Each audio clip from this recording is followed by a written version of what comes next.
Hi guys, and welcome back to the Moaning Yorkshireman. The answers to your questions time. Here we go. It is Friday. It is time to answer those lovely questions that have been sent in. A massive thank you to absolutely everyone that sent the questions in. Really appreciated. The questions are going to be answered in the order in which they were sent. So the sooner you got your questions in, the sooner they will be on this list. I know there's a few people that have asked questions at different times, so a day apart, and asked up to 3 questions that way. That's absolutely fine, but your questions will be spread out, so I will only answer them as I get them through this list. And a couple from Twitter as well. The couple from Twitter will be at the end, so yeah, look forward to those. And yeah, it really does pay to get in early sometimes, doesn't it? Because you're going to be answered first. So yeah, here we go. Thanks everyone for asking the questions. A lot of questions to get through. I was going to pre-plan all this, but I thought no, it'd be funny if I did it on the limb, especially if there's some funny questions in there as well. I've not really looked through. I've not forward planned anything, so yeah, looking forward to it. So let's get into it with the first one, which is from Ian Riggers. Ian Rigsby, a great guy, been a long follower of this channel, as well as I've seen him on a few of the other channels as well that I follow, particularly Jam Sankith Gaming and F1 Games PlayStation. So thank you very much for your question. And he asks, how many models do you have in your collection? And the grand total of Formula 1 models is 796, so I've not quite got 800 Formula 1 models yet. In total models overall, I've got quite a lot of touring cars. I've not counted them recently, but I think I've got about 90 of those as well. Added to, I mean, if we're going to count like all the Hot Wheels cars I had as a kid that are still in the garage, etc., we're talking well over 2,000. But for actual models themselves, I'm going to say I've got around 850 to 860 total collection, Formula 1, touring cars, things like that. So yeah, thanks very much for your question, Ian. You were the first on the list. Second one is from Matthew Shaw, and he says, best website for model collection. I never go wrong with eBay. You can always get some bargains on eBay, so never put eBay to one side. Especially older models, discontinued models, etc. Always go for eBay. Can't fault it because we're right bargains on there. If you're wanting the new stuff, the 2020 grids, the 2021 grids when they come out, I'd highly recommend CK Models based in Germany. A little bit unfortunate now because we've left the EU that we have to pay 20% VAT on top, so it doesn't make the models as cheap as it would do, but still a fantastic website with fantastic customer service as well. Rarely had any issues, and they always arrive within 3 to 4 days of your ordering them, and it's from Germany. So yeah, fantastic. Bit unfortunate they have to pay 20% on top of your postage and your, of course, item. Bear that in mind. The other one that I use as well is Racing Models, which are based in the UK. I tend to use them when they have 20% off, because when they have 20% off, it sort of puts the prices in line with CK Models. They're a little bit dearer. Buying them if you just buy them for buying sake, but in the UK it's absolutely fine, you know, to get the odd model from. But yeah, eBay for the old stuff and Racing Models in the UK, or CK Models based in Germany for your newer items as well, especially CK Models when they have sales on, because they can get some real bargains in. So yeah, thank you very much for your question, Matthew. Any of those 3 really. Anthony, again, a great guy that has been on the channel for quite a while, supported the channel for ages. Do you think Marzi Spin and Rich Energy are buying Haas for 2022? My honest answer to that is I don't know, Anthony, to be honest with you. I think Haas are going to stay in it for a little bit longer. I think they're going to see how these regulation changes go, considering they're not putting any developments into this car in 2021, to see how they get on in 2022. And if they start looking promising, Gene might keep it going for another couple of years. But I think next year they'll stay in it. And if they do badly again, it'll sell up. But I think give it another year or so. But I don't know, in all honesty. I mean, anything's possible. If they offer a lot of money, you know, Marzi Spin's dad offers a lot of Russian money, I'm sure they'll take it. So, honest answer is I don't know, but I would like to think he'd see the new regulations through just to see how they get on first before selling. Next one comes from Will F1. Your favourite era of Formula 1 and why? Such as 2005 to 2012 as an example. My honest opinion on this is going to be 90s. I do enjoy the 90s. I bought the 1990 box set review Formula 1 DVDs, and I've watched all them twice each since I bought it. I bought them during lockdown, obviously, for something to do, and I've watched them all twice, so it's been brilliant. 1990 to 1999, absolutely love watching them back. 1993 was a particularly good year. I do enjoy that one. So, yeah, 90s era is what I'm going to say for that. I'm not 100% sure why. I just really enjoy the DVDs, and also I was born in 94 as well, and I know I started watching Formula 1 from days old because my mum and dad really loved it. So yeah, I'm going to say 90s era. I think there was a lot of great drivers back around in those days that, you know, of course we had the Senna and Prost battle. I was unfortunately too young to witness. We had Michael Schumacher coming through the ranks, so plenty of reasons to love the 90s. And that's why, yeah, it's good to see. So yeah, I enjoy the 90s, and that's what I'm sticking to. Adam, my good friend Adam, how are you doing, Adam? At the time of recording, at the time this video goes out, I'll probably be in Witherspoons with him getting quite merry, so yeah. Adam, anyway, it says, if you could afford out of your favourite cars, which car you would have alongside your Chevrolet Matiz and Mazda RX-8, what would it be? And that would have to be a Honda Accord Type R. I do love those cars. I would really, really like them. A VTEC engine. Everyone has a Civic. Everyone has an Honda Civic Type R. I'd love an Honda Accord Type R. Getting quite rare now as well, but still affordable. 4-5 grand for a good one. So if I want to get one, I best think fast, am I? But I've just spent quite a lot of money on the RX-8. So probably not anytime soon. But yeah, that would be the car I would pick. Thanks for your question, Adam. Next up is Josh K. I'm so sorry to let you down with this one, Josh, but he asks, can you do any impersonations of celebrities or characters? If yes, can you share them? It doesn't matter if they're brilliant or crap. And I'm really sorry, Josh, I cannot do any impressions to save my life. I can't even say that I would remotely be able to do a good character or a bad character, because I can't do them at all, unfortunately. I'm pure Yorkshire. I've all on speaking English at the best of times in my own native language, and I can't put a twang or a twist on anything. So I'm really sorry. I'm pathetic at accents. I'm pathetic at impersonations, and I'm sorry. I've not even got one to demonstrate, because I don't even know what I might sound something similar as. So yeah, unfortunately, Josh, I think you're expecting a try there, but I genuinely have nothing to try. So yeah, sorry, Josh, but thanks very much for your question anyway. We've got Will F1 in again for another question, and he asks, do you think the Formula E qualifying system needs to be changed for future seasons? Yes, I do, unfortunately. I do like qualifying in Formula E. It gets a bit quite hectic. Formula E qualifying, in case you don't know, is based on groups. So which higher up you are in the championship, the sooner you go out in qualifying. So if you go out in the first group, the track's still quite not as rubbered in, etc. So the fast guys tend to end up starting at the back, which puts in some fantastic races. And don't forget, you know, I don't mind that at all, because the races are brilliant. It's good to see some charges through the back. But unfortunately, we've seen like Mercedes, who have really got some good cars there. Two good drivers as well, with Van Dorn and De Vries.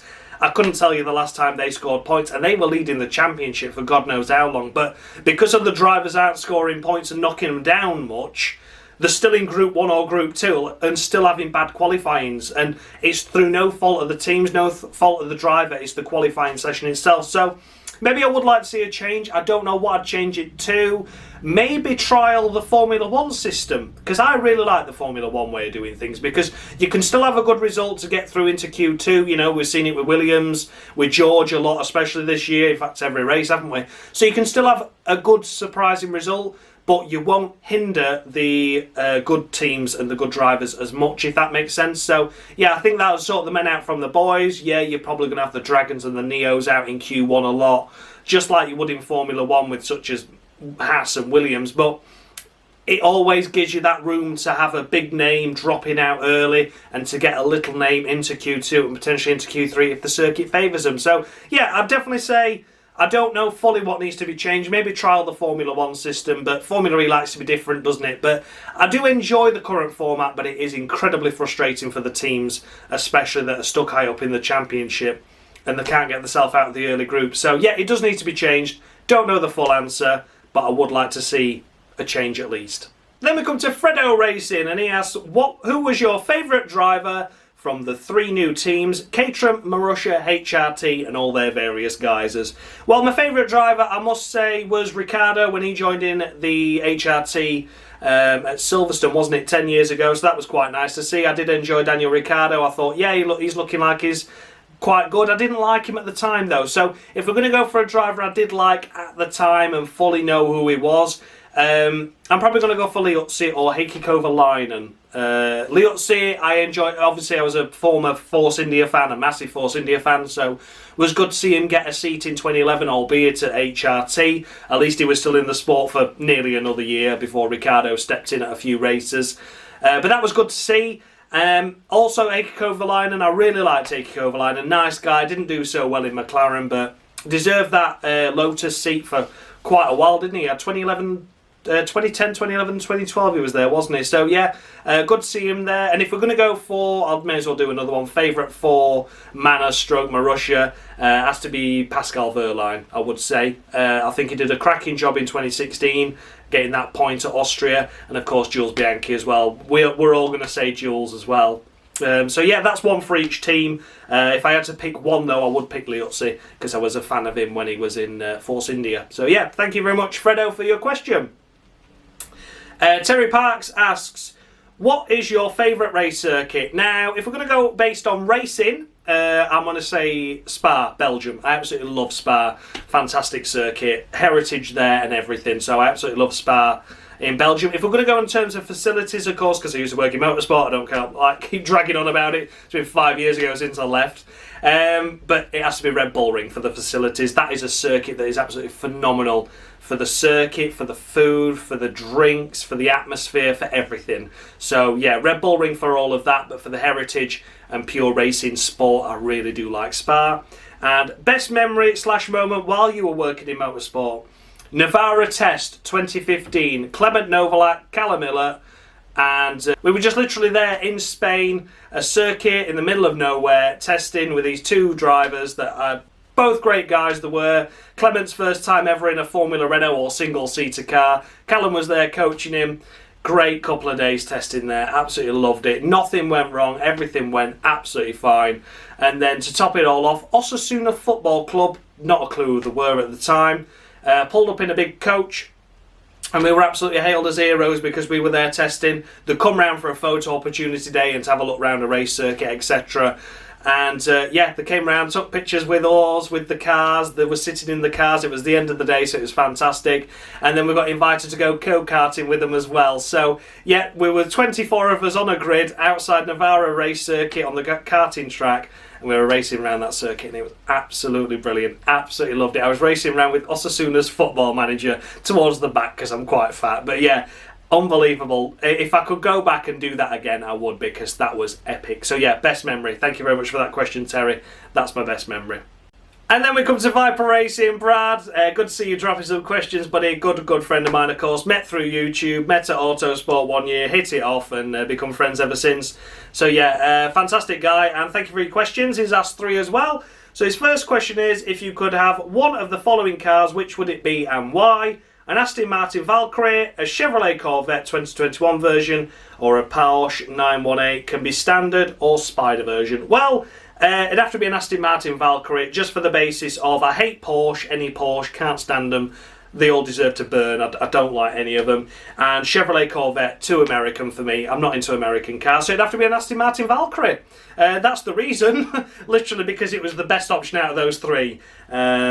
I'd much sooner have an Audi Quattro though, or something like that. So yeah, I would have an Aston Martin Valkyrie, but only because it's on this list, not through choice. I do like them, I do appreciate them, but not my cup of tea. Which is your favourite food? Chinese. Absolutely love Chinese food. If I could eat it every day of the week, I would. But I'd be very, very fat and very, very skint, so I can't. But I do enjoy it as an occasional treat. Brad's third and final question is, if you could create a rule for Formula 1, what would it be? This can take inspiration from previous rules if needed. Oh, what would I put in? What would I put in? I think I'd just let the racers race a bit more. I know we've seen it in Austria where we're getting 5-second penalties for absolutely nothing. I'd certainly like to see the racers race a bit more. Definitely. How would I introduce that? I'm not too sure, but yeah, I think things do need to be changed in Formula 1, but I've not got that brain on me to be able to say what needs to be changed and why. Hopefully the 2022 regulations would really help. if there was one thing I could get rid of, it would be DRS. I would get rid of that because we've been hindered quite a few years. I don't think we've got it for 2022, have we? Fingers crossed we haven't anyway. But if I could change one rule, it would be to get rid of DRS because it's artificial racing. A lot of drivers will hang back and wait for the DRS zone and then make an easy pass there. I'd like to see them fight for it a bit more. So I would maybe take DRS out, to be honest with you. But for overall actual changes to make the sport better, I have no idea. I've not got the brain for that. He also says congrats on hitting 500 subs. Thanks very much, buddy. Massively appreciated. Then we come to Scott Barnes, again a regular guy from the channel. Thanks so much for asking a question and thanks so much for tuning in for all this time listening to my drivel. Hi Josh, hope you're well. What 5 drivers have improved since the end of last season in your opinion? Oh, well, Sebastian Vettel for one. He didn't start off very strong, but has certainly got a lot better the last few races. Not really improved from last year, has he? But he's certainly exceeded my expectations, which would be Fernando Alonso. That's a little bit cheating because he wasn't there last year, but he's doing a lot better than I thought he would. He had a couple of crap races, but now he's certainly got to grips with it, so quite surprised. Who else would I put in there? I would put Giovinazzi. He's had a couple of bad races recently, particularly around Austria, but for the most part, he's done really, really well, so I'll put him there. He was unlucky not to score a lot of points earlier on in the season, particularly at Imola, where he had some issues with the car. I would also say George Russell has improved this year as well. He was very bad at the start of the season, Imola mainly was his big hiccup, wasn't it? But the last couple of races at Austria have been phenomenal, really proving his worth now and why he needs that Mercedes seat. I don't think I can criticise him too much for making that one mistake on Bottas at Imola. And the 5th driver, who should that be? I'm going to go Stroll. I'm going to go Lance Stroll actually on that one because he struggled last year after that big shunt in Mugello through no fault of his own when he had that tyre failure. He struggled the rest of the season. This season he's come out of the wings.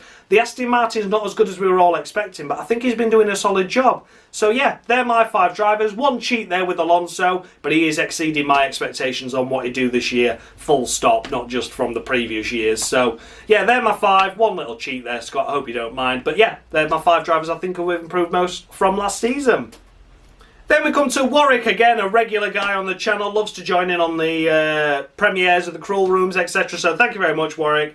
3 questions he asked is, who would you say is the most overrated sports car manufacturer in the whole wide world right now? Oh, that's a tough one, isn't it?